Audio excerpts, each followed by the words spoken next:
Assalamualaikum warahmatullahi wabarakatuh. Bismillah tawakkaltu ala Allah, la haula wa la quwata illa billah. Asyhadu an la ilaha illallah wa asyhadu anna Muhammadar Rasulullah. Allahumma salli ala sayyidina Muhammadin wa ala alihi wa sahabatihi ajmain. Hari ini judulnya adalah Al-Imtihan. Imtihan ini dari asal kata mihnah atau al-mihan, artinya cobaan, ujian. Biasanya di madrasah, di pesantren, kalau akhir tahun itu ada upacara khusus namanya imtihan. Itu merayakan selesainya ujian biasanya, kenaikan kelas lah. Jadi imtihan itu adalah dalam rangka untuk kenaikan kelas. Jadi ketika kita diuji oleh Allah, itu maksudnya dalam rangka kenaikan pangkat. Kita golongan 2A, mau 2B, ya diuji dulu. Iya. Apa saja dari kelas 1 ke kelas 2, ya diuji dulu. Dan setiap saat kita diuji, itu namanya imtihan. Imam Nafri mengatakan, yang mengarang kitab ini, bahwa jasad itu hakikat yang fana, sengaja dicipta untuk menguji roh. Jasad dicipta sengaja untuk menguji roh. Adapun sifat kemanusiaan termasuk di dalamnya berupa syahwat, nafsu birahi, keinginan, kecenderungan lainnya adalah merupakan ujian dan cobaan untuk memberikan pengarahan kepada roh, untuk mengarahkan roh. Aslinya sifat manusia itu tidak ada. Aslinya sifat manusia itu tidak ada. Semata hanya godaan untuk menguji roh supaya dapat diketahui levelnya, supaya dapat dipastikan kelayakannya, supaya dapat diketahui kemampuannya. Apakah roh itu memahami relasinya dengan Tuhan, hubungannya dengan Tuhan, menghadap kepadanya dengan segala cinta dan kerinduannya, atau hanya menuruti saja, diseret jasad, memenuhi tuntutan syahwat. Disinilah letak ujian. Tuhan berbicara kepada hambanya, sengaja kutampilkan syahwat untuk menjadi tirai dan hijab atas dirimu, untuk menguji kesungguhanmu. Andaikan engkau dapat melihat dirimu seperti engkau melihat langit dan bumi, tentu engkau dapat melihat yang mempersaksikan kepadamu, yaitu engkau sendiri yang tidak punya syahwat dan tidak punya keinginan. Engkau sendiri adalah tidak punya syahwat dan tidak punya keinginan. Dalam rangka untuk mengujimu, maka ku coba dirimu dengan syahwat, membuat dirimu tidak stabil dalam keputusasaanmu, dalam keputusanmu, dan engkau tidak menetap pada posisimu sifat kemanusiaanmu itulah yang menyebabkan engkau punya kecenderungan hawa nafsu dan keinginan. Akan tetapi engkau sejatinya tidak punya kecenderungan, keinginan dan hawa nafsu. Engkau sejatinya adalah seperti itu. Jika engkau berada di belakang tabir syahwat dan di belakang hijab sifat kemanusiaan, adalah sebagai roh yang terbebas dari syahwat, jauh lebih tinggi dari sifat kemanusiaan, tidak punya kecenderungan dan tidak punya keinginan. Pada kesempatan yang lain juga Tuhan berkata, wahai hambaku, ketika engkau lapar, lalu engkau makan, maka engkau bukan dari aku dan aku bukan dari kamu. Karena engkau, ketika engkau haus, lalu engkau minum, maka engkau bukan dari aku dan aku bukan darimu. Makna yang dimaksud adalah seorang hamba memberikan perlawanan keras terhadap tabiatnya sendiri, yaitu sebuah bukti seorang hamba mengenali dirinya dan mengerti tentang kehormatan relasinya sebagai roh yang bersambung dengan Tuhan, bukan jasad yang berasal dari tanah. Itu terjemahannya. Ya, lanjut kita baca teks kitabnya ini. Yaqulu al-Imam An-Nafri, Imam Nafri mengatakan, innal jasada haqiqatun faniyatun. Sesungguhnya jasad itu adalah hakikat yang fana, materi yang pasti hilang, pasti rusak. Wa innahu thawbu ibtila'in, dan itu merupakan baju ujian. Jasad itu sebagai baju selimut yang menguji. Khalaqahullah limtihaniru, sengaja jasad itu dicipta oleh Tuhan untuk menguji rohmu.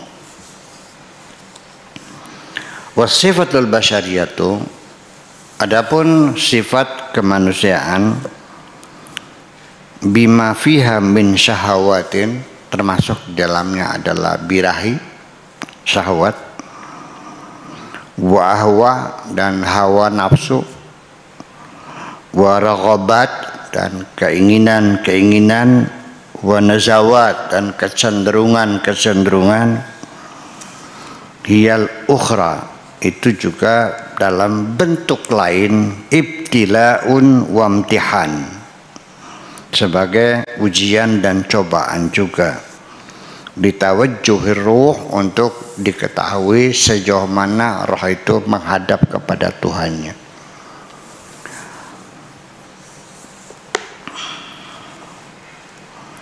La wujuda lissifatil basyariyati bil asalah, sifat kemanusiaan itu tidak ada, sejatinya nggak ada.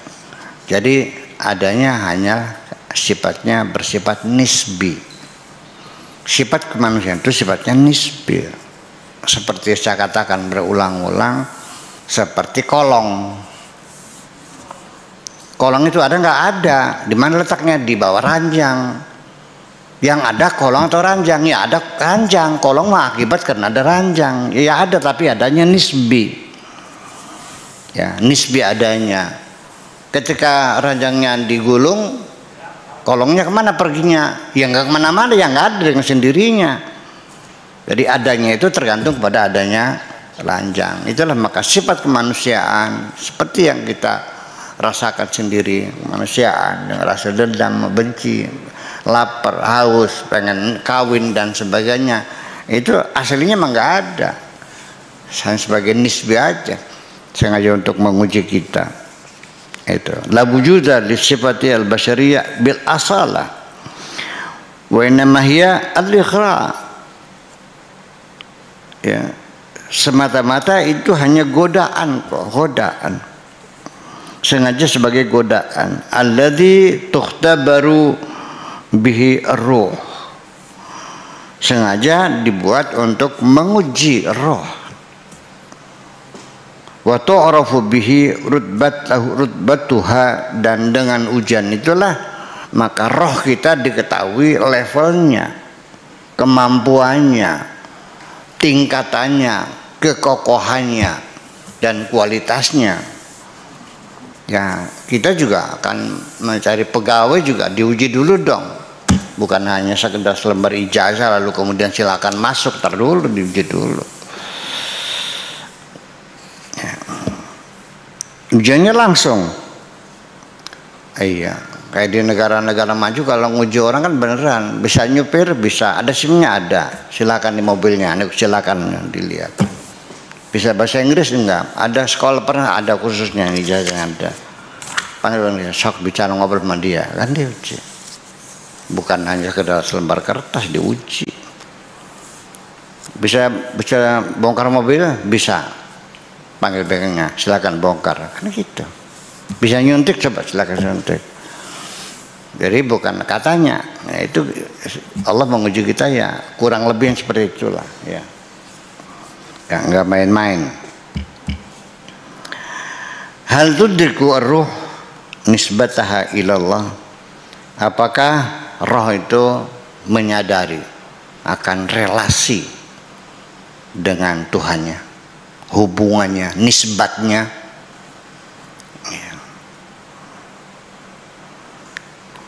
Wa tatawajjahu wa tatawajjahu ilaih, dan apakah roh itu mau menghadap Tuhan bikulli hubbiha wa syauqiha, dengan segala cintanya dan kerinduannya. Yajurruha al-jasadu ila syahwatiha, atau jasad kita ini terseret oleh syahwat kita. Kepengen judi berangkat, pengen nacur berangkat, pengen makan leg, pengen tidur les, pengen minum glek, pengen kencing cur. Iya. Huna al-imtihan, di sini letak ujian itu. Di sini letak ujian itu. Yaqulu lahu Allahu fi mukhatabatihi, Allah berkata dalam satu pembicaraannya, innama azhartu syahawati sitran, sengaja aku ciptakan, aku tampilkan birahi syahwat kepada kamu itu sitran, sebagai tirai, wahijaban, dan sebagai hijab, sebagai penghalang, sebagai penutup, alaika, atas dirimu, sengaja untuk tutup dirimu, untuk hijab dirimu. Limtihani tawajjuhika, untuk mengetahui, menguji sejauh mana engkau menghadap Tuhanmu, kepatuhanmu kepada Tuhanmu, ketaatanmu kepada Tuhanmu sejauh mana, ikut syahwat atau ikut Tuhan. Walau annaka, andaikan engkau ra'aita, melihat nafsaka, dirimu, kama taras samawati wal arda, seperti engkau melihat langit dan bumi, ketika engkau bisa melihat dirimu seperti engkau melihat langit dan bumi, terang gamblang. La ra'aita alladhi yushhiduha minka, pasti engkau akan melihat Tuhanmu yang telah mempersaksikan dirimu.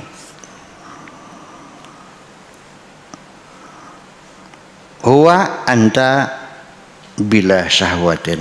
Engkau akan melihat dirimu yang telah dipersaksikan oleh Tuhanmu kepada kamu. Yang sudah saya katakan, tumbuh asyadtum ala anfusihim alastu bi rabbikum qalu bala. Ketika itu Allah persaksikan kepada diri mereka sendiri, lalu dikatakan, bukankah aku Tuhanmu? Dan engkau mengatakan, ya, engkau adalah Tuhanku. Huwa anta, itulah engkau yang dulu telah menyatakan, ya, aku menyaksikan bahwa aku adalah Tuhanmu. Engkau yang pada waktu bila syahwatin, tanpa syahwat, fika dalam dirimu, wala raghbah, dan tidak punya keinginan sama sekali. Ketika engkau sejatinya adalah engkau yang tidak punya keinginan dan engkau yang tidak punya syahwat, itulah engkau yang sejatinya. Tsumma khalaqtu lakal asya, kemudian setelah syahwat, keinginan, kuciptakan untuk menutupi dirimu. Lalu aku ciptakan juga segala sesuatu untuk kamu. Wa asdal tuha, dan aku tangkrupkan, aku lepaskan, aku tangkrupkan tadi, aku kembangkan layarnya, hijaban sebagai hijab, alaika, atas dirimu. Summa hajabtuka binafsika, kemudian engkau pun ku hijab dengan dirimu sendiri. Summa hajabtuka binufusil akharin, kemudian engkau pun aku hijab dengan orang lain yang akan menghalang-halangi engkau tidak bisa melihat aku. Wa ja'altu kulla syai'in yad'uka ila nafsihi, lalu ku jadikan segala sesuatu menyeru untuk dirinya sendiri. Wa yahjubu anni, dan dia akan menutup engkau dari melihat aku. Suma'udu, kemudian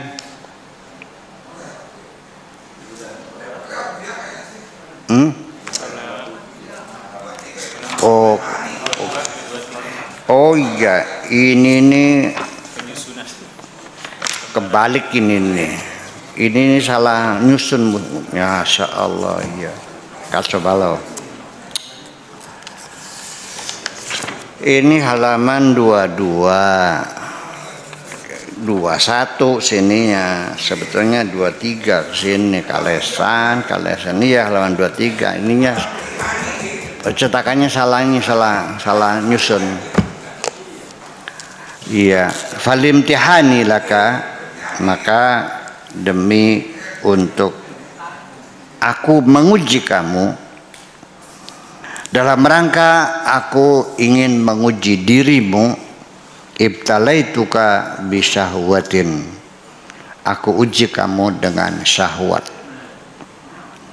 La tathbutu fi hukmika, dalam keputusanmu kamu tidak kokoh,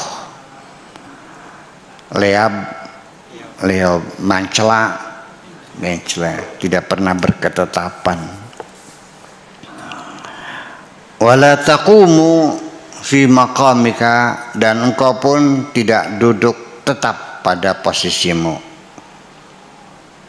Fasifatukal basyariyatu yallati tamil, jadi sifat kemanusiaanmu itulah yang punya kecenderungan.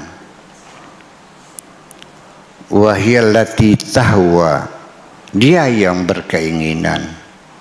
Sifat kemanusiaanmu lah yang berkeinginan. Rohmu tidak pernah punya keinginan. Wahiyallati tastahi, dan sifat kemanusiaanmu lah yang punya selera. Rohmu tidak punya selera. Aslinya adalah kamu tidak punya selera. Walakinnaka anta, tetapi kamu adalah kamu, la tamilu, tidak cenderung, wala tahwa, dan tidak kepengen, wala tastahi, dan tidak punya selera.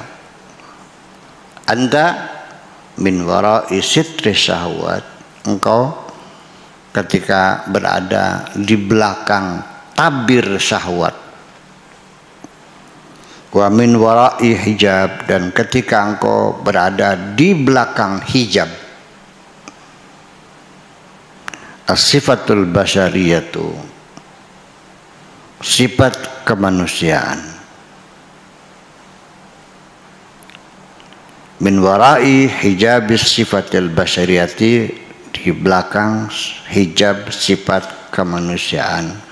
Engkau itu di belakang itu semuanya, belakang tirai ya syahwat, di belakang hijab sifat kemanusiaan, engkau adalah ruh mubarra'atun, yang terbebas anis syahwati, dari syahwat, aliyatun ala sifatil basyariyati, jauh lebih tinggi daripada sifat kemanusiaan. La tamilu wa la targhabu, tidak punya kecenderungan dan tidak punya keinginan. Wa yaqulu lahu, dan Tuhan berkata fi makanin akhar, kepada hambanya pada kesempatan yang lain, ya abdu, wahai hambaku, ju'ta, kamu lapar, fa'akalta, lalu kamu makan, ma anta minni wala ana minka, berarti engkau bukan bagian dariku dan aku bukan bagian darimu. Ini kan dari awalnya kan firman Tuhan juga, wa idza sawaituhu wa nafakhtu fihi mir ruhi, setelah kurampungkan bentukmu secara sempurna, lalu kutiupkan ke dalam jasadmu dari rohku. Ketika kamu makan, itu bukan bagian dari aku, dan engkau juga bukan bagian dari aku, karena sejatinya dirimu adalah tidak makan, tidak minum. Makanya ketika kita sedang berpuasa, menolak makan, menolak minum, disitulah rohani kita muncul. Makanya kamu menangis, ada orang sengsara. Kalau kenyangnya memang tega kamu tuh, sudah. Paham nggak? Tega kan? Biarin aja, anak bukan menantu bukan kok. Modal ya modal lah. Terus salah situ. Tega kan? Iya. Ya. Uang orang juga kamu makan kan? Iya. Sekarang boro-boro, itulah. Jadi akan muncul ketika kita mengikuti sifat kemanusiaan, ya larut ke dalam jasad, itulah. Sedangkan sejatinya kamu sebagai roh itu terbebas, tidak lapar, tidak haus kok. Itu. Atasta, kamu juga haus kan? Fasyaribta, lalu kamu minumkan, ma anta minni wala ana minka, engkau bukan bagian dariku dan aku juga bukan bagian darimu. Wal ma'nal maksud, makna yang dimaksud di sini, anna mughalabatal abdi li tab'ihi, bahwa seorang hamba yang memberikan perlawanan, ingin menaklukkan tabiatnya, wataknya, hiya ad-dalil, itu adalah sebagai bukti ketika kita melawan watak kita, melawan tabiat kita, melawan sifat kemanusiaan kita, ingin menaklukkan nafsu kita, itu adalah dalil, bukti ala ma'rifatihi li nafsihi, bahwa orang itu kenal akan dirinya. Ya. Mana buktinya? Ada perlawanan aja, berarti kan dia kenal siapa dia. Wa idrakuhu li syarafi nasabihi, bi'tibarihi ruhan, dan dia sadar akan keluhuran nisbahnya sebagai roh, bukan sebagai jasad. Tammat ilallah, yang bersambung dengan Allah.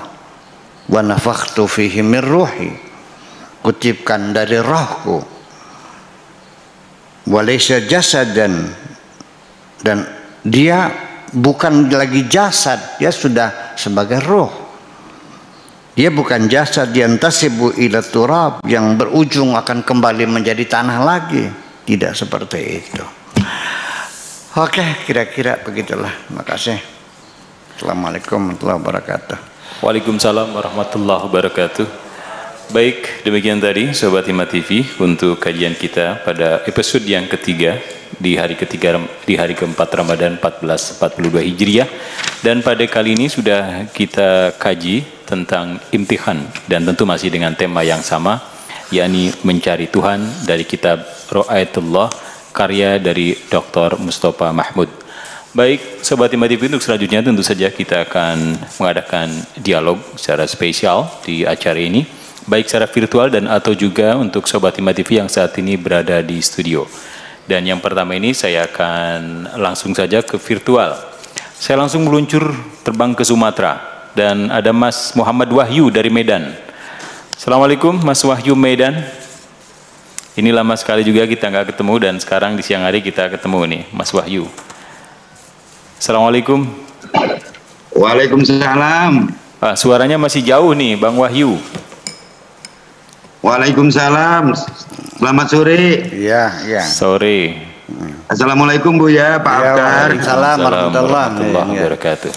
Iya, ketepatan ini tadi udah tidak mengikuti secara ini karena sambil kerja nih Buya. Oh, iya. Tapi saya ingin menanyakan pertanyaan kemarin tentang tidak boleh sembarangan menghukumi untuk yang hari pertama. Saya nonton rekamannya aja. Gimana Mas Wahyu? Mohon diulang. Mohon diulang. Halo Bang. Sebentar. Nampaknya ada gangguan sinyal. Iya. Terputus koneksinya. Halo. Iya. Halo. Silakan diulang lagi dari awal Mas Bang Wahyu. Pada akhir-akhir ini kita sering istilahnya lagi musim ya, macam musim penghujan, musim buah gitu juga ya. Musim tentang fatwa MUI, segala sesuatu dihukumi dengan fatwa MUI, kira-kira seperti itu. Nah, begitu juga kami ini di lembaga swadaya masyarakat. Wah, dan kami terjebak dengan permasalahan-permasalahan yang sulit diberantas atau sulit ditangani dengan istilahnya memintakan fatwa MUI untuk mengharamkan sesuatu, misalnya perburuan sadar atau apa seperti itu. Nah, sebagaimana Buya menyampaikan bahwasanya haram dan halal itu tadi itu haknya Allah, begitu ya. Nah, kita ini tadi tidak boleh menghukumi haram dan halal. Terlepas dari niat baik dari teman-teman adalah menghukumi dengan memintakan fatwa MUI tadi adalah untuk istilahnya upaya memberantas peredaran atau perdagangan satwa liar yang mengancam kehidupan satwa liar atau pelestarian satwa liar. Kira-kira solusinya apa tentang itu, tentang fatwa-fatwa yang seperti itu. Yang kedua, saya sempat juga di dalam diri saya sendiri mengharamkan sesuatu, tetapi dalam konteks, dalam artian mengharamkan dalam artian itu melarang atau ikut membatasi diri untuk memakan sesuatu. Jadi saya pernah makan satu hari makan sesuatu di warung. Nah, yang saya kira adalah daging kambing. Ternyata dikatakan itu ternyata daging rusa. Dan saya mengatakan dengan teman-teman, waduh, itu haram. Loh, kenapa haram? Fatwa baru kata mereka begitu kan. Tidak, maksudnya kalau kita istilahnya makan daging rusa di warung yang di tepi hutan seperti ini, berarti kita turut mendukung menghabiskan mangsa daripada harimau, sehingga kalau misalnya kita turut ikut membeli ini tadi, nantinya harimau akan kehilangan mangsa dan juga akan punah. Nah, kira-kira seperti itu. Nah, kira-kira untuk hal-hal yang sedemikian itu kira-kira solusinya bagaimana Buya, perkembangan hukum dan budaya daripada kita dan selain ancaman-ancaman lingkungan yang kita hadapi. Iya, oke. Ya. Terima kasih Mas atau Bang Wahyu dari Medan ya. Jadi gini, langsung saja saya jawab dengan logika sederhana saja. Mari kita susun premisnya dulu. Nanti konklusinya silakan diputuskan sendiri. Langit, bumi berikut segala isinya adalah ciptaan Allah dan semuanya adalah milik Allah. Kita ini manusia sama-sama sebagai tamunya Allah. Jadi siapa yang menentukan ini boleh, ini tidak boleh? Yang punya dong. Dan Tuhan sendiri bicara, berkata kepada kita semuanya bahwa apapun yang dicipta oleh Allah, baik di langit maupun di bumi, sengaja dicipta untuk kita. Wa khalaqalakum ma fis samawati wa ma fil ardi. Berarti sejatinya Allah mencipta apa saja untuk kita. Berarti boleh enggak? Ada yang dilarang enggak? Enggak ada, aslinya tidak ada. Itulah makanya kaidah usul fikih mengatakan al aslu fil asya al ibaha. Hukum aslinya dalam segala sesuatu adalah boleh. Itu, ini kaidah usul kaidah fikih namanya begitu. Ini logika begitu, logika fikih. Jadi aslinya boleh. Tetapi ada ketentuan illa maqama alaihi dalilun ala harami, terkecuali ada dalil yang menjelaskan bahwa itu tidak boleh, bahwa itu haram. Jadi kalau kita menghukum mengatakan ini boleh, tidak dituntut pembuktian dalil boleh. Tetapi ketika kita melarang seseorang, di situ kita dituntut harus bisa membuktikan dalil larangannya. Kalau nggak ada dalil larangannya, jangan berani-berani melarang. Karena kita tidak boleh melarang. Yang melarang hanya Allah saja. Mengharamkan dan menghalalkan itu hak prerogatif Allah sebagai majikan kita. Ya. Jadi kalau kita mau bertanya kepada sesuatu, bagaimanakah hukumnya ini? Ya. Nah, saya sebagai kiai, siapapun sebagai ulama, ditanya bagaimana hukumnya? Itu bukan haram menurut dia, bukan haram menurut saya. Ya kalau kata Allahnya halal, saya mengatakan halal. Kata Allahnya haram, saya harus mengatakan haram. Nggak bisa saya mengotak-atik, memodifikasi bahwa ini tidak boleh, ini boleh. Berdasarkan kepentingan saya nggak ada urusan tuh, Ma. Nah, tetapi ketika putusan seorang ulama itu mengatakan boleh, halal, kita tidak boleh menuntut mana dalil halalnya. Dalil halalnya dalil global. Bahwa Allah menciptakan apapun di langit dan bumi adalah untuk manusia, itu dalilnya, sudah satu dalilnya. Nah, ketika diharamkan mana dalilnya? Jangan ngarang dong, ya kan gitu. Qala ta'ala atau qala Rasulullah. Itu. Jadi apalagi kita sebagai kiai ulama, sebagai manusia biasa, Nabi Muhammad saja utusannya tidak diberi hak untuk mengharamkan. Ditegur kanjeng Nabi oleh Allah, ya ayuhan nabi, wahai nabi, lima tuharrimu, kenapa engkau berani mengharamkan ma ahallallahu laka, sesuatu yang telah dihalalkan Allah, kenapa engkau berani mengharamkan? Menangislah kan Nabi Muhammad kan, ditegur semacam itu. Ya itu makanya apalagi kita. Nah, jadi tidak apa kita karena tidak tahu dalilnya, sementara kita putusan kita harusnya halal dulu.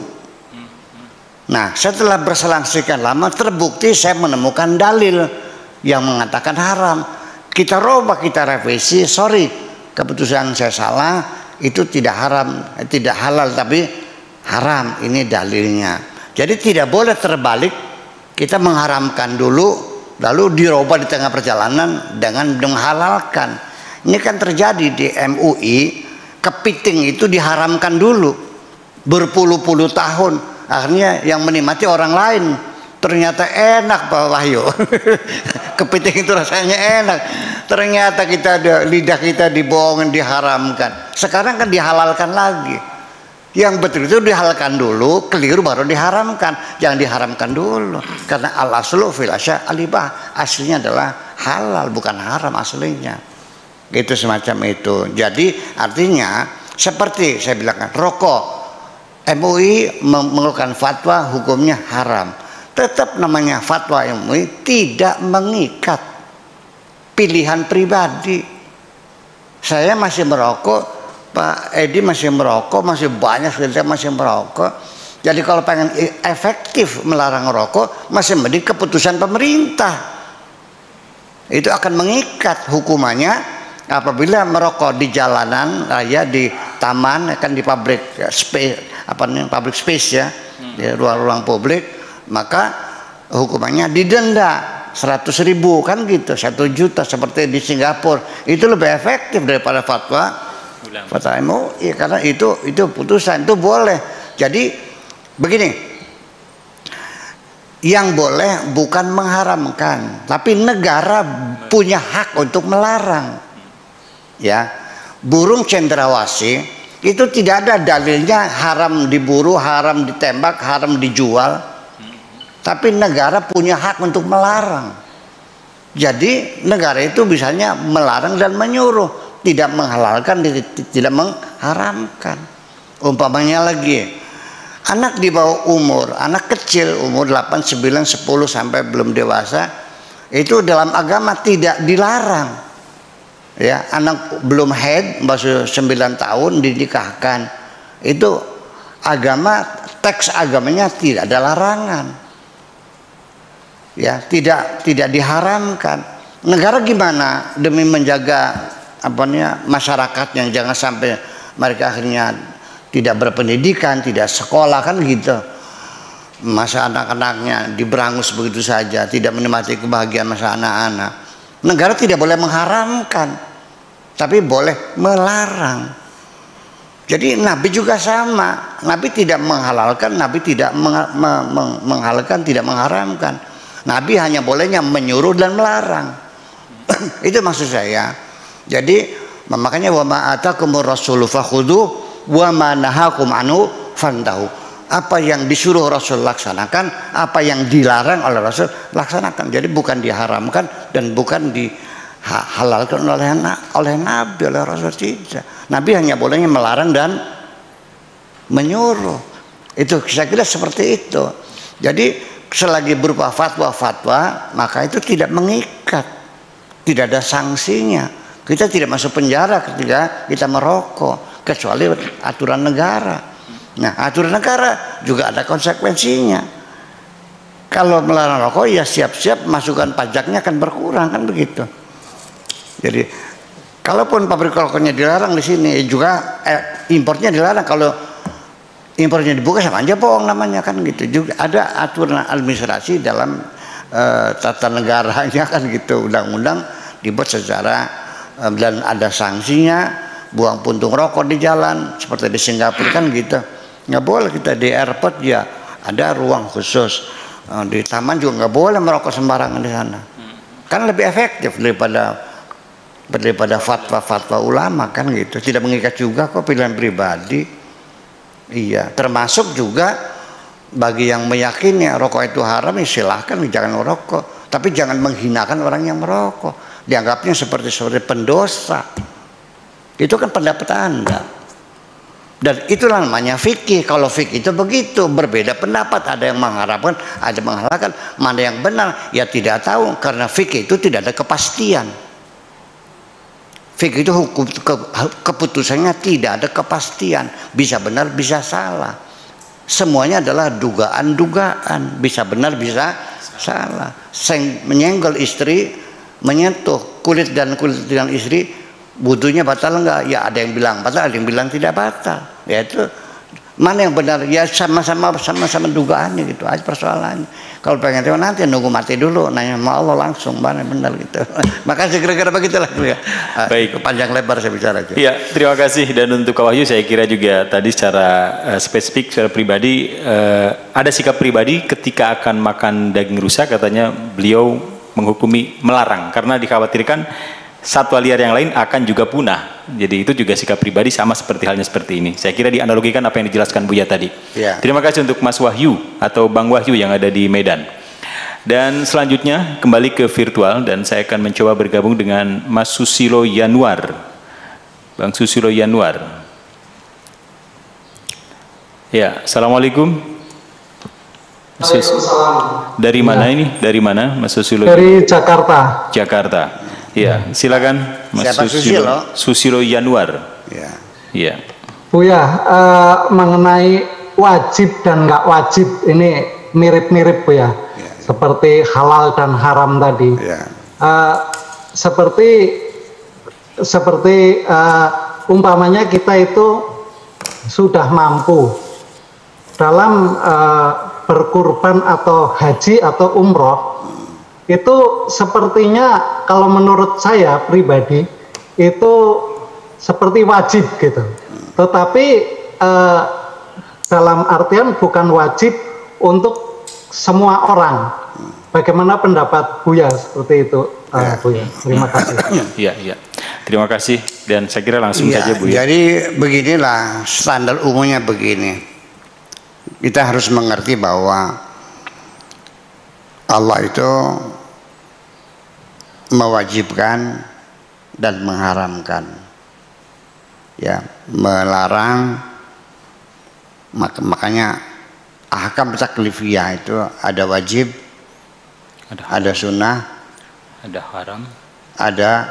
haram, ada makruh, ada mubah. Kalau Allah menyuruh, itu dipastikan ada kebaikan untuk diri kita, bukan karena Allah butuh kepada kita. Ya. Dan ketika Allah melarang, itu ada bahaya, kerugian untuk diri kita, bukan Allah takut kepada kita. Ya, jadi akhirnya menurut silakan kayak udah. Gitu. Yang butuh siapa? Itu Allah Maha Kaya. Jadi Allah nyuruh sholat. Ketika kamu sholat, tidak menambah kerajaan Tuhan semakin luas kok. Enggak. Ya kan? Ketika Allah melarang kamu jangan makan daging babi, kamu masih makan daging babi, tidak mengurangi kerajaan Tuhan sama sekali kok. Jadi artinya kita yakini bahwa kewajiban itu untuk kebaikan kita sendiri. Makanya ada dampak psikologis. Ketika kita beribadah kepada Tuhan, melaksanakan perintah-perintah Tuhan, kalau kita melihatnya dari perspektif hukum sebagai kewajiban, maka ketika kita melihat dari perspektif hukum sebagai kewajiban, maka di dalam diri kita ada rasa malas. Sampai sekarang kita malas melakukan sholat karena perspektifnya kita sebagai kewajiban. Tetapi ketika sebagai kebutuhan, maka tidak mungkin kita akan malas. Makan kebutuhan atau kewajiban? Ada nggak orang malas makan? Nggak ada. Kalau malas berarti lagi sakit gitu. Sholat juga sama, kebutuhan. Gigi, sikat gigi sehari 5 kali. Ya, lubang hidung yang polusi, kita menghisap udara itu dibersihkan, istinsak 5 kali. Telinga kita kopoknya dibersihkan 5 kali. Belak kita bersihkan 5 kali. Kepala yang bekerja siang malam berpikir panas didinginkan 5 kali. Tangan dan kaki yang kotor, bayangkan kita berkumpul. Itu kan kebutuhan semuanya. Iya kan? Nah, itu satu pendahuluan. Kemudian kewajiban itu kan ada persyaratan-persyaratannya. Seperti kita ini sholat wajib, oke. Kita sekarang jam berapa nih? Jam 3 persis. Setengah 3. Ini jam 3 persis. Iya, 14.48, 58 ya jam 3. 53. Kita wajib sholat maghrib nggak? Enggak, sholat maghrib wajib nggak hukumnya? Wajib. Sekarang wajib belum? Kapan kita berkewajiban sholat maghrib? Kalau ada miqat zamani, waktunya sudah masuk maghrib, baru sholat maghrib. Kalau sekarang belum. Nah, itulah persyaratannya. Nah, seorang manusia kapan wajib sholat? Apa bayi wajib sholat? Anak-anak masih umur 8 tahun. Kapan kewajibannya? Kalau sudah balik. Artinya otaknya sehat, badannya sehat, usianya sudah ihtilam ya, sudah 15 tahun, sudah pernah keluar air mani baik dalam mimpi ataupun sengaja, sama aja. Ihtilam itu bukan mimpi keluar air mani. Al-bual ihtilamu lan ngimpi metu. Ngimpi metu man berarti keluar ke maninya? Keluar. Jadi bukan mimpi keluar mani, keluar mani dalam mimpi. Salah bahasa loh. Iya. Dengan apakah keluar dengan melalui onani ataupun keluar dengan melalui bersanggama dengan perempuan lain, kan bisa saja anak-anak kan gitu. Itu. Atau juga dalam mimpi itu sebagai batasan ketika sudah mampu otaknya sehat dan sudah keluar mani, berarti dia sudah, sejak itulah dia wajib melakukan sholat. Nah, sedangkan haji itu batasnya kapan? Ya artinya sudah balik, ya kan, sudah mukallaf dan kemudian punya kemampuan. Man istata'a ilaihi sabila, yang punya kemampuan. Kemampuannya apa? Ada ongkos berangkatnya, ada ongkos pulangnya, ada untuk pertinggal keluarga yang ditinggalkan makannya, kemudian perjalanannya aman, badannya sehat, kendaraannya ada, itulah persyaratan-persyaratan. Itu semuanya ada. Nah, sekarang sedang tidak ada persyaratannya karena gara-gara COVID-19 maka haji diliburkan. Berarti tahun ini tidak wajib haji karena tidak memenuhi persyaratan. Kena COVID loh. Bisa mati di jalan itu. Atau sedang perang dunia kedua dulu juga diliburkan, perang dunia pertama juga diliburkan. Dan ketika Yazid mengejar Abdullah bin Zubair ya, yang ingin mendirikan negara di Mekah dan Madinah, dikempur Ka'bahnya, diratakan dengan bumi, ya juga libur hajinya dalam keadaan perang, saudara, semacam gitu. Nah, itu uangnya gimana? Nah, di sini sangat relatif sekali. Jadi kemampuan itu standarnya standar minimal, ya, standar umum lah, tarif umum ONH biasa lah. Jangan pengen ONH plus, nunggu kalau bisa ONH plus, kan mahal. Iya, kalau ada uangnya sudah, berarti Anda sudah wajib. Tapi kan saya harus ONH plus, gimana? Plus kan datangnya terakhir, pulangnya duluan ya.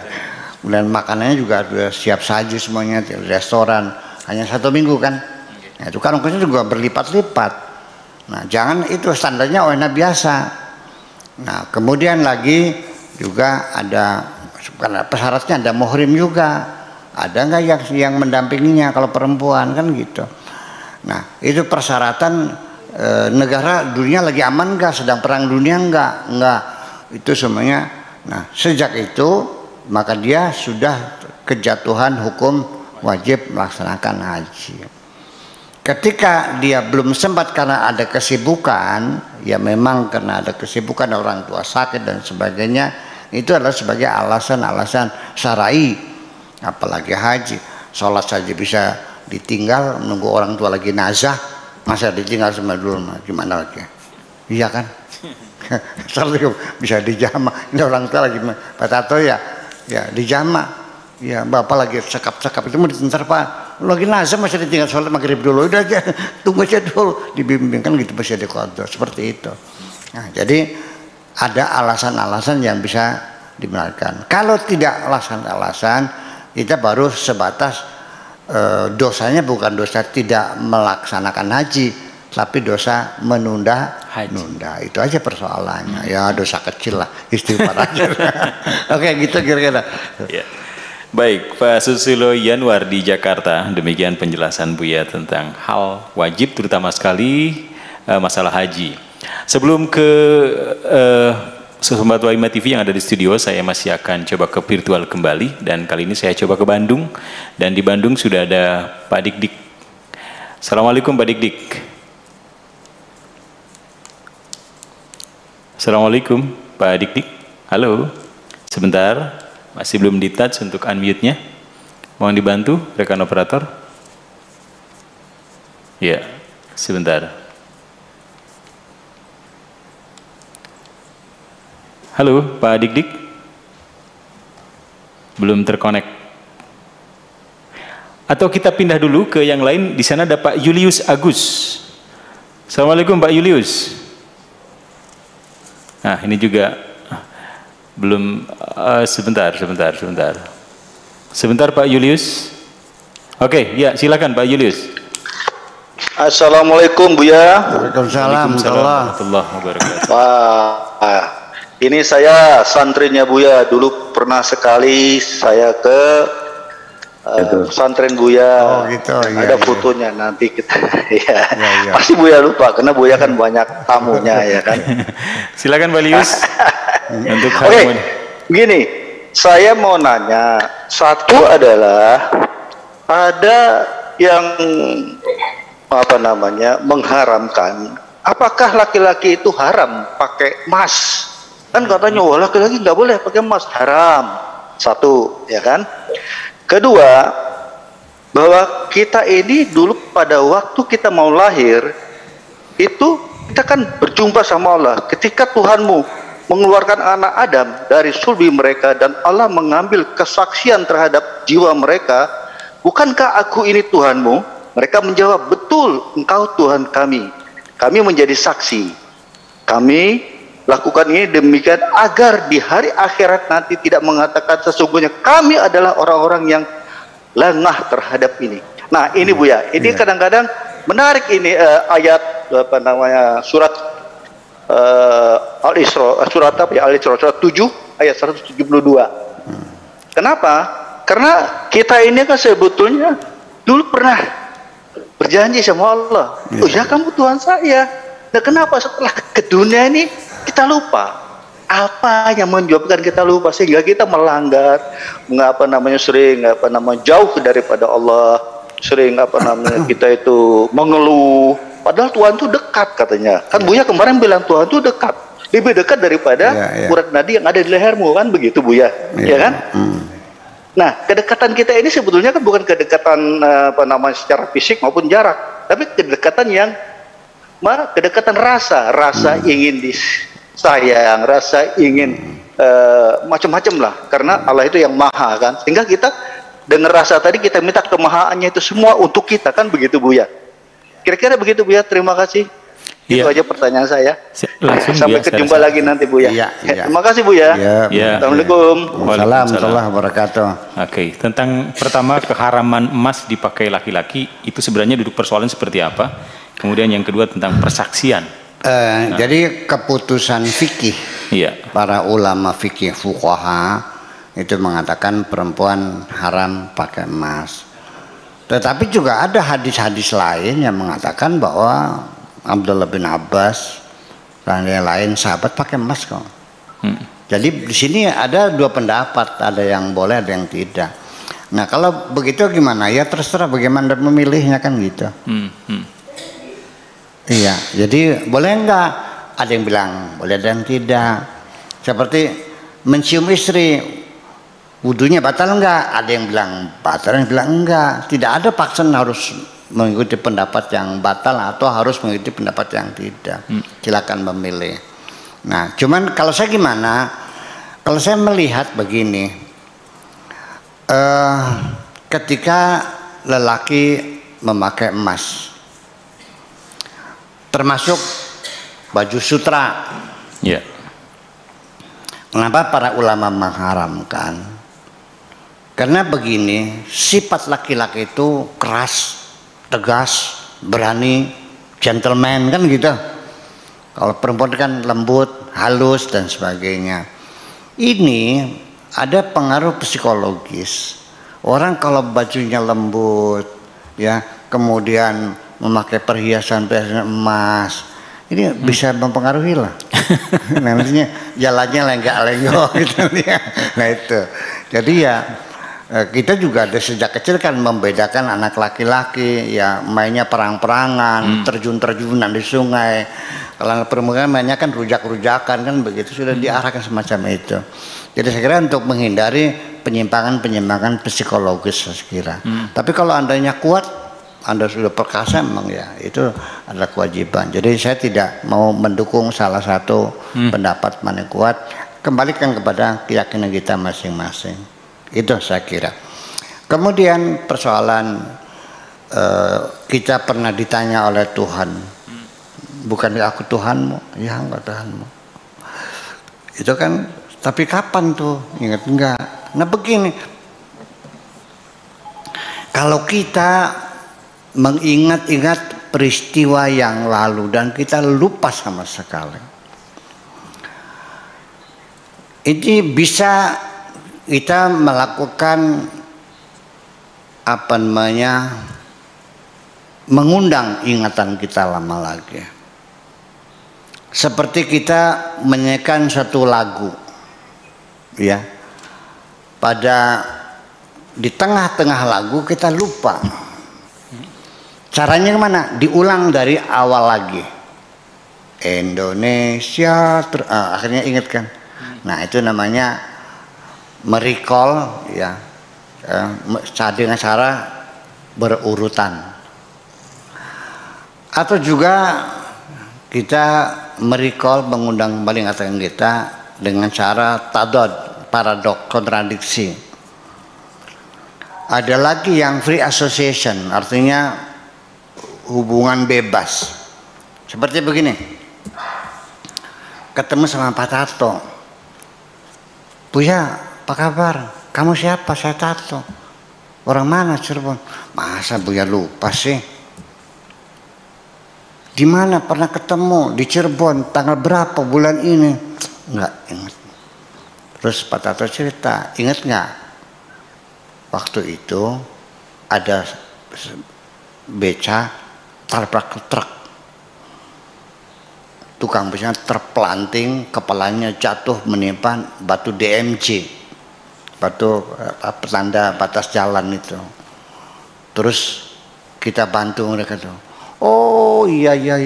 Setelah itu kita minum kopi ya. Oh iya. Akhirnya ingat semua tuh. Nah itu namanya free association. Nah sekarang kita ingin mengingat kapan itu kita dulu pernah ditanya Allah tuh, bahwa kita menyaksikan Dia Engkau adalah Tuhan kami. Kapan? Buddha nggak bakal ketemu. Dengan metode apapun nggak bakal ketemu. Karena itu sudah lama sekali sebelum engkau lahir ke bumi ini. Nah, ini pertanda bahwa kita tidak bisa mengingat apa yang terjadi masa lalu. Itu ada sebabnya, ya. Sebabnya karena kitanya belum sadar. Kita beragama, baca syahadat iya, sholat iya, puasa iya semuanya. Apakah kamu sudah sadar? Belum tentu. Yang ngajinya pintar sudah jadi kiai, sudah punya jadi ustadz segala macam. Kok bisa korupsi juga sih? Sampai hafal Qurannya kok bisa korupsi juga sih? Berarti sadar nggak dia? Saya cerita lagi, dodol sama lantung, tai ayam, tai kotok, lantung, warnanya sama, hitam semu coklat, hitam agak kecoklat-coklatan lah gitu kan. Kita membuktikan sendiri, logika berjalan, dicium baunya harum, dodol, ini tai kotok namanya ini, dipegangnya ini empuk, kalau ini plepes masuk gitu, ini ayam dirasain iya, tapi nyatanya gimana?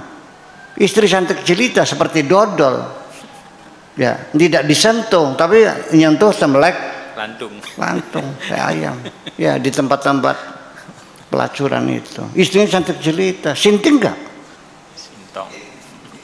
Apakah setelah Anda tahu bahwa itu haram lalu Anda meninggalkannya? Tidak. Anda sering melanggarnya. Apakah Anda setelah yakin itu wajib kamu laksanakan? Tidak. Kamu tinggalkan juga. Berarti kamu belum sadar kok. Jadi akhirnya seperti janji saya kemarin itu bahwa pengen ingat nggak? Pengen ingat nggak? Nah gini. Sebabnya kamu tidak ingat karena kamu lupa, kamu linglung. Artinya angan-angannya belum kumpul. Nah, ada seorang teman, ya kalau Pak Rahmat hanya lututnya ya, teman kena betul kepalanya nih Liki. Ini teman, dia sudah diobati, sudah bisa ketawa, sudah bisa makan. Saya datang, dia melongo aja. Mana sehat? Sehat. Kamu siapa? Cih. Bisa makan, bisa minum, bisa berak, bisa cebok, tapi ketemu saya bilang kamu siapa? Saya Buya Sakur. Orang mana? Orang sadar belum tuh? Belum sadar. Istrinya datang, juga nggak nyapa kok. Kamu siapa? Dia sudah bisa makan, bisa minum, bisa pakai baju, bisa berak, bisa kencing. Berarti sudah sembuh belum tuh? Belum. Diobati lagi, bedah, saraf lagi itu. Karena neuroreceivernya putus. Ya, neuroscience ya yang dipelajari dengan dokter Aisyah Dahlan tuh. Itu putus. Akhirnya nyampung, biar ketemu akhirnya dia nyapa saya, nyapa istri. Oh iya. Sudah sembuh belum? Sudah nyapa? Oh iya. Kamu di mana jatuhnya? Oh iya, saya dulu waktu di sana di perapatan Pleret tuh saya tulisnya. Oh iya, berarti sadar. Oke. Sudah sadar belum? Sadar. Anaknya tahu, istrinya tahu, karena semua dia kenal. Mau ini Buya Sakur ya, pondok saya. Oh iya, punten, makasih. Sudah sadar belum? Oke, nanti dulu. Nah, setelah dilihat oleh dokter ini sudah makannya benar, ceboknya benar, ngomongnya benar, bahkan bisa runut menceritakan yang telah terjadi kemarin, bulan kemarin. Ya, nah akhirnya dokter mengadakan keputusannya, sudah kalau begitu Anda sudah sehat, silakan boleh pulang, ambulan disiapkan, notanya dilunasi semuanya berapa, silakan pulang. Begitu oleh dokter disuruh pulang, dia bilang nggak mau pulang. Kenapa? Enak di sini. Alasannya apa? Di sini enak, lantainya putih, ranjangnya putih, jendelanya putih, pintunya putih, perawatnya pakaiannya putih, enak di sini, nggak mau pulang. Sudah sadar belum tuh? Bisa ngitung duit kok, bisa cebok, bisa makan, bisa. Tapi karena dia tidak mau pulang, berarti dia belum sadar. Mengingat masa lalu tidak akan sempurna, betul nggak? Masih lupa semuanya itu. Maka kalau Anda ingin sadar, kapan ditanya oleh Tuhan, apakah aku bukan Tuhanmu? Dan engkau menjawab, ya engkau adalah Tuhanku. Qalu bala wa ana minasyahidin, ya betul engkau adalah Tuhanku. Pengen ingat seperti itu? Tidak mungkin Anda akan ingat, kecuali ketika sudah muncul kerinduan Anda ingin pulang. Ketika sudah ada kerinduan ingin pulang, Anda baru ingat peristiwa itu. Terima kasih, itu aja. Bukan main, luar biasa. Pak Julius Agus, demikian jawaban dari Buya tentang bagaimana kerinduan pulang kita kepada yang menciptakan kita, dan itu persaksiannya. Baik, kita akan turun ke studio, dan barangkali dari sahabat Tema TV yang ada di studio akan mengajukan beberapa hal atau menyampaikan beberapa hal dari kajian kita pada hari ini di episode ketiga pada kajian Ra'ayatullah. Silakan, dengan siapa? Ya, silakan untuk Kang Im. Bang Im. Ya, terima kasih. Assalamualaikum warahmatullahi wabarakatuh. Waalaikumsalam. Saya dari Tegal Gubuk. Beberapa tahun lalu, persisnya 2018, saya pertama kali mendengar tentang kelenjar pineal seperti yang dijelaskan oleh Buya Syakur pada waktu itu. Gimana Kang? Pineal gland atau kelenjar pineal. Kelenjar kenyal. Pineal. Ya, kelenjar pineal. Ya. Nah itu, apakah dalam hal ini kalau kita lihat pada sebagaimana tadi yang dibaca, ya, apakah orang menyadari tentang ketuhanan itu kemudian itu artinya mengaktifkan kelenjar pineal? Iya. Udah. Ya, demikian. Itu kelenjar melatonin ya, hormon melatonin. Kelenjar pineal itu bentuknya kayak kukusan ya, kayak kukusan tuh, tau kan kukusan gitu, segitiga lah gitu kukusan. Ya sebesar kacang lah. Dan letaknya juga selurus dengan telinga kita ini. Itu hormon dikeluarkan tuh, melatonin itu membuat kita nyaman, kita rilis, rasa ngantuk datang, merasa nyaman itu. Itu biasanya ketika retina kita tidak mendapat sentuhan dari tidak ada sinar yang menyentuhnya dalam keadaan gelap. Makanya kenapa kita kalau berzikir di laut itu kita matikan lampunya supaya kita bermunajat itu lebih khusyuk kepada Tuhan, karena kita dalam keadaan sejuk dan kita dalam keadaan nyaman. Itu perlu sekali, tapi tidak melupakan ya paling-paling ya tertidur. Kalau tidur malah tidur sama lupa lain. Ini mah kitanya ini melek matanya, tapi kita nggak ingat gitu. Kalau tidur mah ceritanya lain lagi. Nah makanya dalam istilah namanya itu lupa itu bukan nisyan. Kalau nisyan itu mah ya karena kita tidur, karena kita lupa. Kalau kitanya terjaga, matanya melek, kita bisa ngomong, bisa bergerak, tapi kita lupa, itu namanya ghaflah. Namanya ghafilun ya. Al-ghaflah itu beda dengan nisyan ya. Jadi kalau nisyan memang dari melatonin ya, dari pineal itu kita bisa lupa karena kita ngantuk, jadi kita melupakan. Tapi kalau ghaflah itu dalam keadaan kita terjaga dan kita tidak ingat, tidak sadar. Sadar atau tidak, kamu tiap hari melanggar perintah Tuhan. Waktu sholat nggak sholat, waktu zakat nggak bayar zakat, lihat cewek 4 aja nggak tahu urusan, dan itu dosa kamu lakukan. Sadar nggak? Sadar. Tiap hari ngaji, mau balik tiap hari cerita neraka, bahkan sampai kesadaran akan mati saja hilang dalam dirinya. Lebih itu tukang mandiin mayit kan. Selesai mandiin mayit, dia pacaran lagi kok sama perempuan lain. Istrinya telepon, bang, sudah selesai belum mandi mayit? Oh, Neng masih ada satu lagi yang perlu dimandiin. Bayangkan dia nggak sadar mau mati itu, baru mandiin mayit. Dia melakukan maksiat lagi. Ya kenapa? Gila manusia ini sesungguhnya.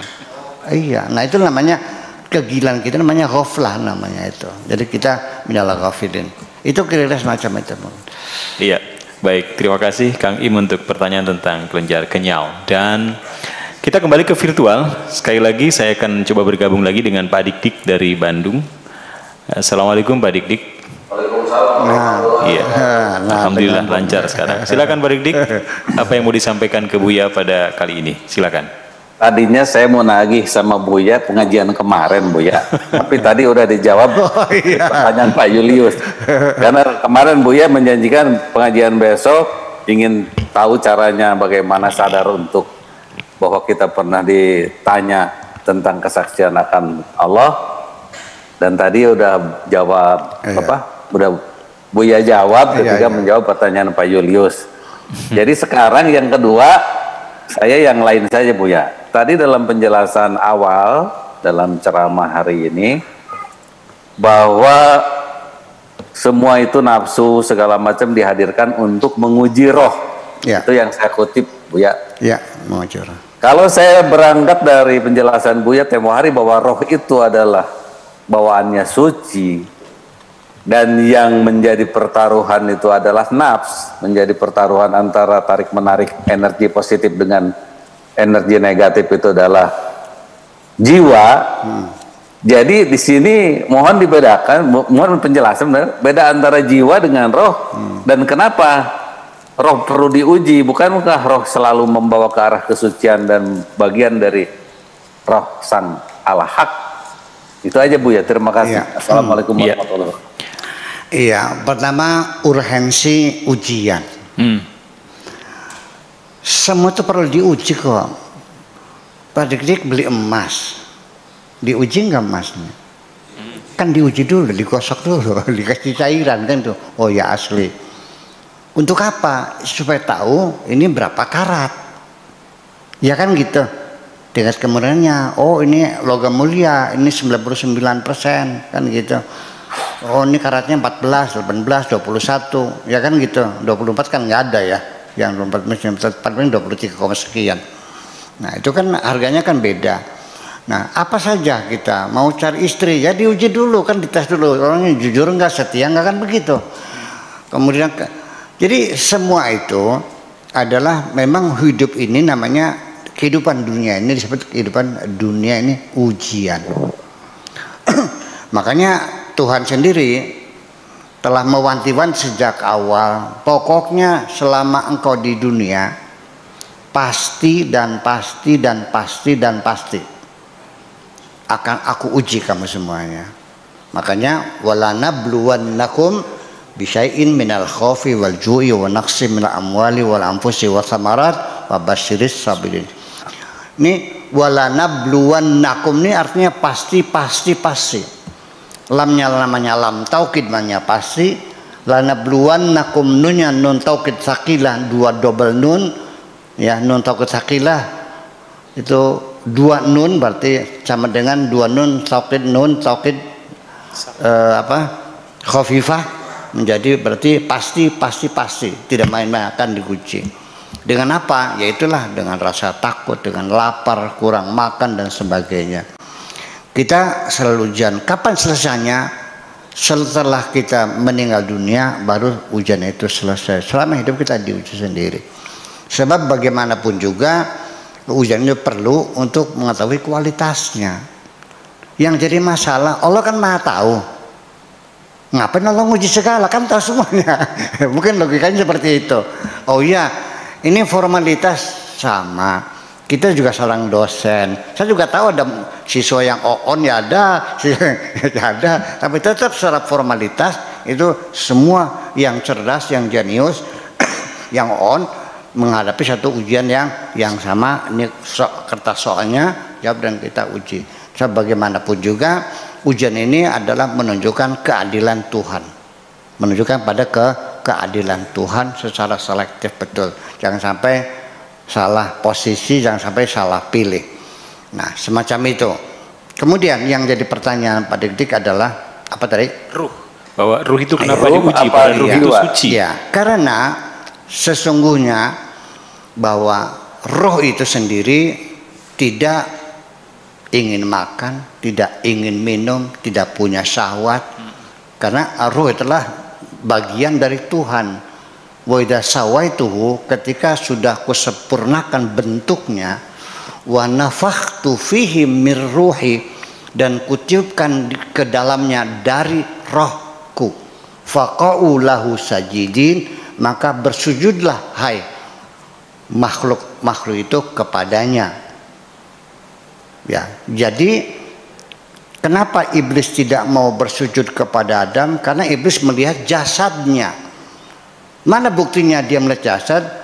Argumentasi iblis mengatakan khalaqtani min narin wa khalaqtahu min tin. Engkau menciptakan aku dari api dan engkau menciptakan Adam dari tanah. Berarti yang dilihat oleh iblis adalah jasadnya, bukan rohnya. Artinya bahwa iblis sendiri tidak bisa melihat rohnya, hanya melihat jasadnya. Malaikat juga sama, melihat jasadnya juga. Ada keberatan juga.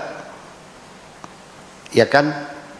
Artinya untuk apa engkau ciptakan Adam nanti juga merusak dan sebagainya, banjir darah. Sedangkan kami bertasbih. Jadi pada hakikatnya semua makhluk Allah melihat manusia ini adalah jasadnya. Dan kita sendiri juga sama terjebak.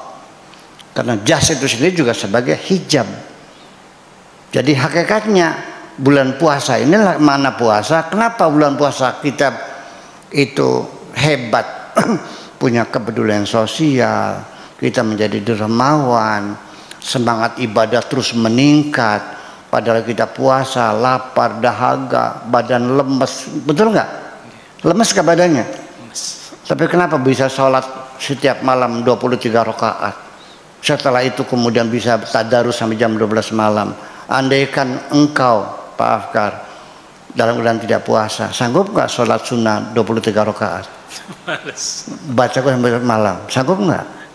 Nah berarti kita sedang berikan perlawanan kepada jasad itu. Itulah maka rohani muncul. Kita menjadi hebat. Yang hebat itu roh kita. Jasad kita itu sebagai hambatan. Bayangkan, kita bisa nangis ke bulan puasa, ada orang nggak makan, kita nangis kok. Kok keterharuan? Ya, itu karena rohani kita muncul.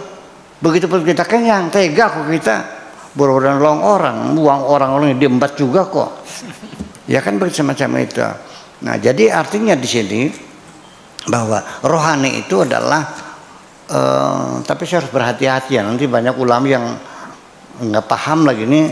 Pak Didi ngomongnya ini nanti kayak saksi jenar lagi nanti ceritanya begini nih. Makanya kalau kita tekan terus akhirnya wah ini saksi jenar ini gitu kan, manunggaling Gusti gitu. Nah itu jadi sangat menjadi apa, terbatas sekali ruangannya. Kita bicara begini sajalah akhirnya bahwa ruh itu sesuatu yang ditiupkan ke dalam ruh kita dan hakikatnya oleh Allah ditutup hakikat roh, karena di dalam Al-Quran dikatakan yas'alunaka 'anir roh qul ruhu min amri rabbi, katakan roh itu urusan Tuhan. Nah, komitmen Tuhan semacam ini itu tidak berarti menunjukkan larangan kita membahas roh, bukan larangan kita melakukan penelitian eksperimen tentang roh, tidak. Silahkan Anda mencoba ya. Sampai di Moskow dulu ada cerita orang-orang yang tidak percaya Tuhan pengen tahu roh itu kayak apa. Orang yang lagi nazar dimasukkan di peti kaca yang tebalnya itu 5 cm ya, yang kedap sekali, tutup rapat sekali, tiba-tiba meledak ya, karena roh itu keluar dari ini. Berarti mereka meyakini ada sampai begitu. Akan tetapi nanti apapun penelitianmu, ketika engkau mengatakan kami berhasil menemukan roh, seperti apa? Seperti kita menemukan kelapa, bentuknya halus, licin, ya udah, iya kelapa betul. Agak bulat-bulat panjang dikit gitu, ya udah betul. Tidak puas, diteliti lagi, akhirnya menemukan yang lebih dalam lagi. Oh, kasap, ya betul juga. Namanya apa itu? Serabutnya. Kurang puas, teliti lagi dengan high technology. Oh, seperti batu keras, betul juga. Batok.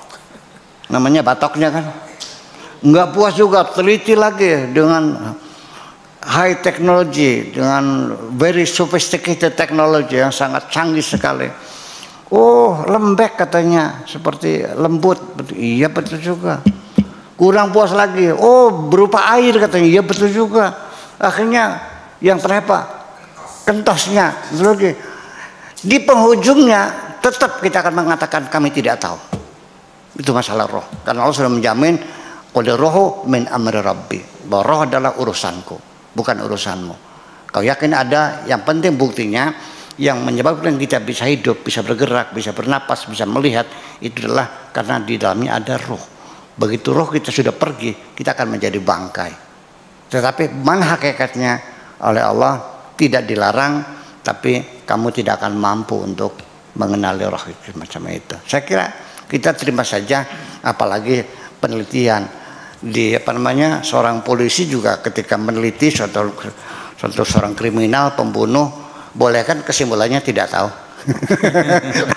Boleh nggak kesimpulannya udah diteliti kemudian saksi semua akhirnya ujungnya tidak tahu, pelakunya tidak diketahui, kan boleh-boleh aja kan gitu. Ilmu seperti itu kira-kira. Terima kasih, itu aja. Baik, demikian Pak Dik-Dik penjelasannya begitu rinci dari Buya tentang pertanyaan yang sudah diajukan pada kesempatan siang hari ini. Dan kita masih akan tetap ke virtual karena kita juga masih menyisakan waktu kurang lebih 10 menit ke depan sebelum nanti juga Buya menyampaikan closing statement.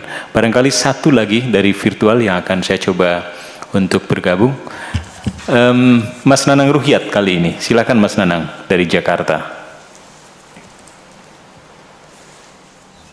Baik, Assalamualaikum Buya. Waalaikumsalam warahmatullah. Baik, ini ada saya lebih dalam lagi sedikit lagi Buya tentang di sini ada jiwa, jasad dan ruh.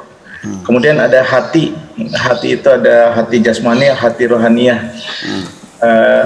Lebih rinci lagi Buya penjelasannya. Terima kasih. Assalamualaikum. Waalaikumsalam warahmatullah.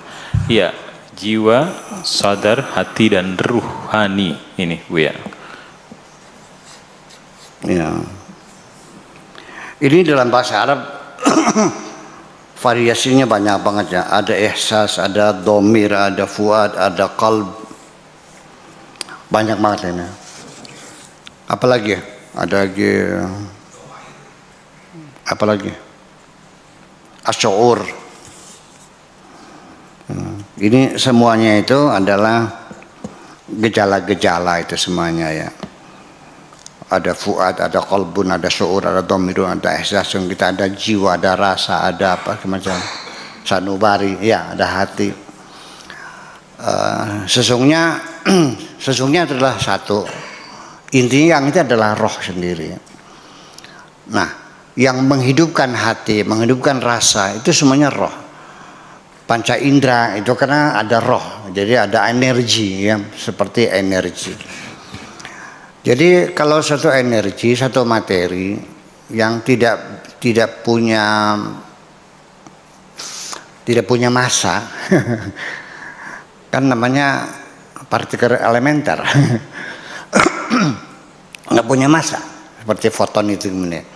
Yang hakikat daripada apalagi itu roh ya, dari sisi fisika partikel saja masih terlalu banyak kita memahami partikel-partikel elementer yang tidak bermassa itu sendiri ya.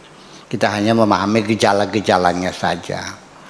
Nah, oleh karena itu nanti pada akhirnya yang namanya hati ini panca indera kita melihat, hati bisa melihat, bisa tercover oleh hati. Telinga mendengar pakai apa? Pakai telinga kan? Hati juga bisa mendengar. Tangan bisa merabakan, merasakan. Hati juga bisa merasakan. Jadi ada satu potensi, satu energi di dalam hati kita bisa mengcover semuanya. Hati juga bisa memahami, otak bisa memahami. Tetapi hati kita bisa memahami. Ya, walahum qulubun la yafqahuna biha. Mereka punya hati tapi tidak bisa memahami. Ya, karena tidak di ini. Lahum qulubun la yasma'un wa lahum adhanun la yasma'una biha. Mereka punya telinga tapi tidak bisa mendengar. Jadi justru malah panca indera kita ini bisa macet. Yang tidak pernah berbohong itu adalah hati kita. Maka dzabal fuadu mara'a, hati kita tidak pernah bisa dibohongi kok. Selalu itu yang lebih benar. Jadi bagaimana kita mendefinisikan sampai sekarang namanya ilmu jiwa, setelah sepakat para ahli baik psikolog maupun psikiater sealam dunia itu tidak ada dan belum ada yang bisa mendefinisikan jiwa. Bahkan ilmu jiwa sendiri itu ilmu yang tidak bisa menerangkan jiwa. Yang diterangkan adalah gejala-gejalanya saja. Roh juga tidak bisa kita tangkap, tidak bisa kita lihat, lihat dengan mikroskop nggak ada. Tetapi gejala-gejalanya bisa kita lihat. Kita bisa bergerak, kita marah, kita melihat, kita mendengar, kita jatuh cinta dan sebagainya. Oh, berarti Anda ini di dalam diri Anda ada roh di dalamnya. Tapi mana rohnya tidak akan bisa dilihat dengan mikroskop. Ya kan begitu. Kalau partikel elementer memang tidak bermassa, tetapi kan bisa dilihat dengan mikroskop yang apa namanya, yang super canggih, bisa kelihatan. Bahkan foton sendiri di dalam itu ada quark, itu bisa terlihat juga. Ya, sekalipun tidak bisa dengan mata telanjang, tapi bisa terlihat. Kalau roh sama sekali dengan mikroskop apapun tidak akan bisa dilihat. Yang bisanya gejala-gejalanya saja. Oleh karena itu, yang ini namanya perasaan, yang ini namanya ingatan, yang namanya kerinduan, namanya kebencian, namanya rasa dendam, ini rasa takut, ini was-was. Itu semuanya adalah kita yang memberi nama-nama semacam itu. Bahkan saya sendiri dibandingkan dengan bahasa Arab, banyak simbol-simbol yang dalam bahasanya nggak ada. Cemas, gundah gulana, merana, pilu, sengsara, apalagi ratusan loh. Ya, itu tidak ada, kita istilahnya belum kita ada semacam itu. Jadi artinya bahwa kita jangan memaksakan harus tahu seperti apa. Yang penting kita cukup dengan indikator-indikatornya saja. Ilmu pengetahuan yang kita bangun di dunia ini adalah tidak mesti secara langsung, secara physically kita lihat materinya. Bahkan kebanyakan ya, ilmu pengetahuan kita bangun berdasarkan paradigma. Hanya menyusun premis-premis, menguji setiap premis dan menyusunnya sampai pada satu konklusi atau kesimpulan. Kita tidak pernah melihatnya materi itu. Dan kita jangan memaksa harus.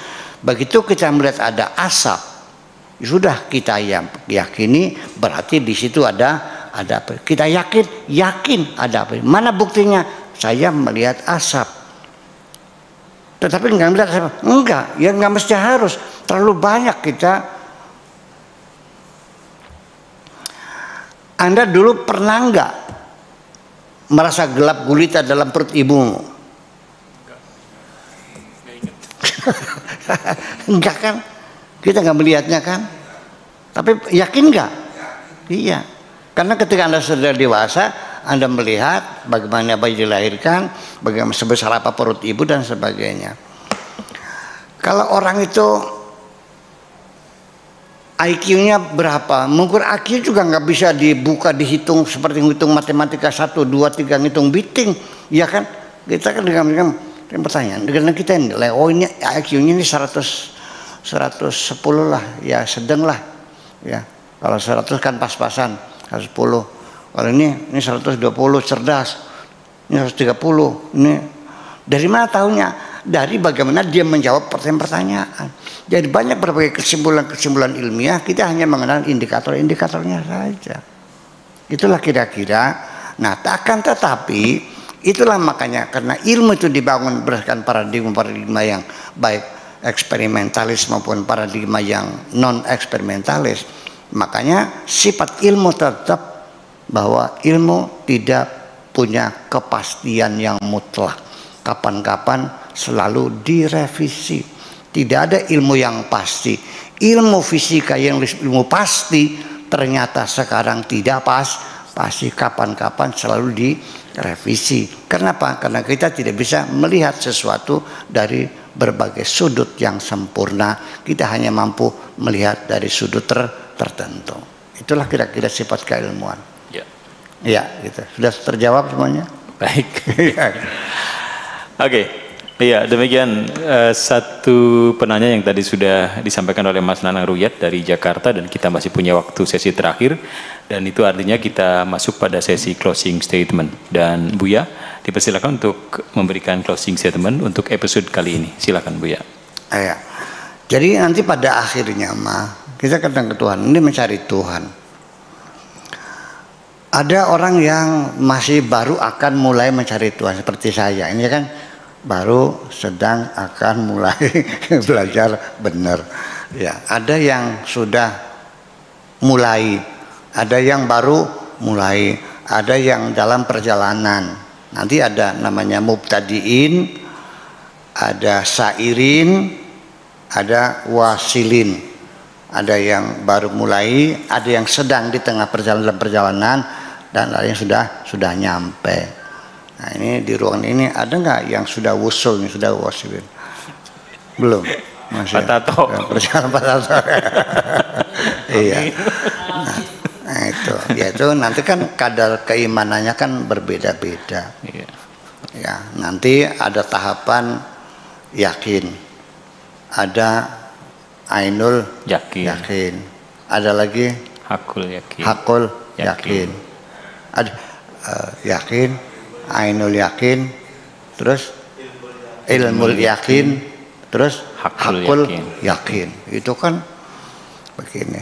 Makanya bagaimanapun kalau kita masih dalam indikator-indikatornya, tetap kita masih memakai hukum indikator itu berdasarkan pembuktian-pembuktian. Yang melihat langsung ada enggak? Kemungkinan salah sangat terjadi. Nantinya saya akan mengatakan, semua orang yang beragama dan yakin ada Tuhan, semua orang yang tidak percaya tidak ada Tuhan, sama 50-50 kok. Orang yang ateis tidak akan bisa membuktikan secara pasti ketiadaan Tuhan. Kamu juga yang percaya ada Tuhan tidak pasti memberikan pembukti pasti benarnya ini Tuhannya bisa dibuktikan secara fisik, nggak bisa. Kembali kepada keyakinan. Nanti ujungnya semacam itu. Nah, tetapi dalam tahapan-tahapan dari yakin, ilmu yakin, ainul yakin, hakul yakin itu sendiri, dan yakin itu di atas iman ya. Alladzina yu'minuna bil ghaibi, terakhir walladzina wa bil akhirati hum yuqinun. Yakin itu lebih dari iman. Artinya sudah melihat sendiri. Ingin saya kasihkan satu contoh. Kalau hanya berdasarkan indikator, hanya dilalah indikator. Santri saya mengatakan kepada tamu, Pak silakan nunggu di sini, Buya lagi istirahat. Nunggu kan dari pagi sampai sore. Saya datang, Pak Kiai saya nunggu dari pagi. Kata santrinya lagi istirahat. Saya panggil santri itu, kenapa kamu suruh tunggu tamu nunggu dari pagi sampai sore? Dari mana kamu tahunya sedang ada istirahat? Ini mobilnya ada, sandalnya ada. Ini anak santri tidak bisa disalahkan karena dia juga berargumentasi. Dia mengambil kesimpulan Buya ada di dalam sedang istirahat. Satu, mobilnya ada karena Buya tuh selalu bawa mobil sendiri, ya kan? Dan kedua sendalnya ada. Sudah, kamarnya tertutup, ya kan? Berarti ada di dalam. Ternyata saya hari itu ngajinya di pendopo di kabupaten, sehingga saya pakai sepatu, pakai celana, dan di kantor kan gitu, masa gerebat-gerebat pakai sarung, sehingga saya tidak pakai sandal, dan saya sendiri datangnya dijemput. Berarti salah nggak santri bilang? Ya tidak salah juga karena dia punya ada alasan. Nah itulah namanya keilmuan itu, apapun alasannya bisa benar bisa salah. Ilmu fikih sekalipun namanya ilmu fikih ya tidak pasti benarnya, bisa salah bisa benar. Kenapa? Di dalam fikih ada yang mengatakan merah, ada hijau, ada halal, ada haram, ada makruh, berbeda-beda pendapat. Itu berarti itu hanya dugaan saja, dugaan yang kuat. Adzunun itu dugaan.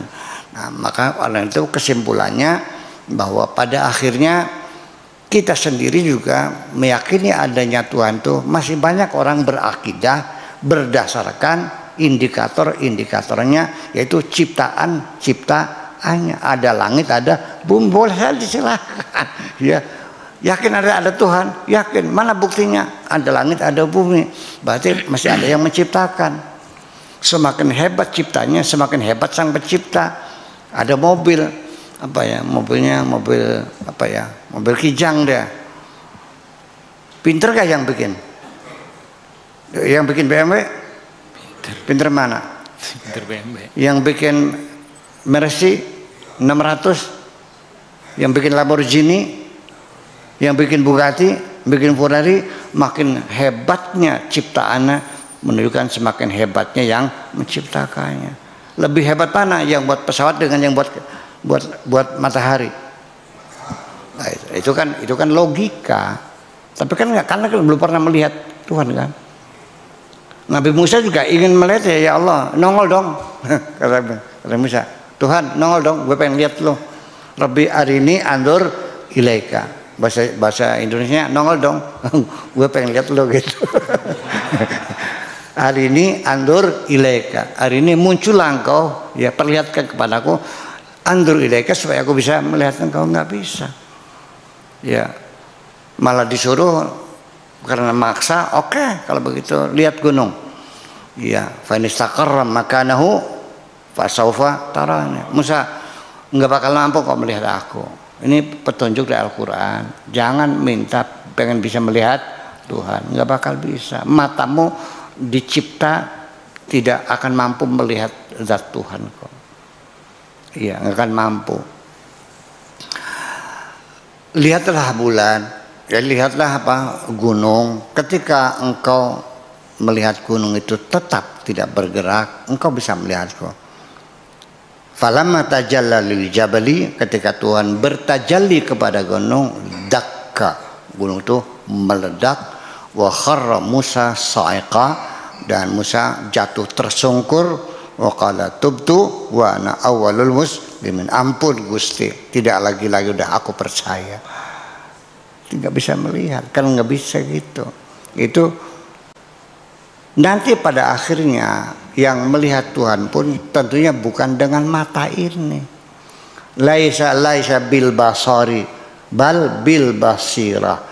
Yang bisa melihat Tuhan itu adalah bukan basar, tetapi basirah. Bukan penglihatan mata kepalamu, tapi mata hatimu yang akan melihat Tuhan. Itulah kira-kira nanti orang yang sudah sampai busul, sudah bisa melihat Tuhan, dan kitabnya Ra'aitullah, aku melihat Tuhan, pasti melihatnya dengan mata batin itu, mata hati. Tetap saja pada akhirnya ketika ditanya seperti apa Tuhan yang kau lihat, kalau dia seperti berarti bohong. Tetapi kalau jawabannya tidak seperti apa-apa, betul. Bahwa Tuhan itu tidak seperti apa-apa. Laisa kamitslihi syai'un. Jadi pada akhirnya apakah Tuhan bisa dilihat? Di dalam Al-Quran sebagai sumber informasi yang paling dipercaya, wujuhu yawma idzin nadhirah, wajah-wajah mereka berseri-seri nanti dari kemudian, wa ila rabbiha nadhirah, dan wajah-wajah itu akan melihat Tuhan. Berarti Tuhan bisa dilihat, tetapi kapan? Nanti di hari akhirat. Nah, di sini kita dari informasi Al-Quran, Tuhan bisa dilihat, tapi waktunya kapan? Nanti di akhirat.